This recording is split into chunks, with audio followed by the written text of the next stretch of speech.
भारत जोड़ो यात्रा का 126वां दिन है। अगले 10 दिन के लिए हम जम्मू और कश्मीर में रहेंगे। आज कठुआ में पहला दिन रहा है।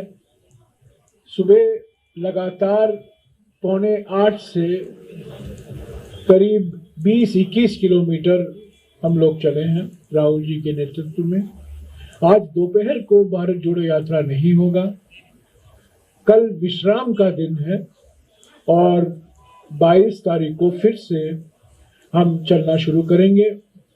उसके बाद 26 को विश्राम का दिन है क्योंकि रिपब्लिक डे है और 30 तारीख को अंतिम समारोह होगा श्रीनगर में।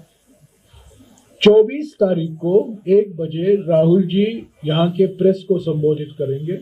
जो बिल 5 अगस्त 2019 को लाया गया और पारित किया गया, लोकतांत्रिक तरीके से नहीं हुआ, जबरदस्ती, जो ब्रूट मेजॉरिटी था लोकसभा में और राज्यसभा में, बिना विचार विमर्श के, बिना प्रावधान के, एग्जामिनेशन के, विश्लेषण के वो बिल पारित किया।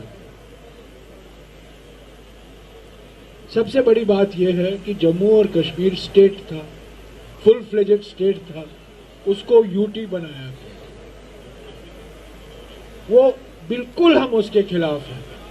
हम चाहते हैं कि जम्मू और कश्मीर में फिर से लोकतांत्रिक प्रक्रिया की शुरुआत हो और पूरा स्टेट का दर्जा दिया जाए। आपने 370 का सवाल उठाया।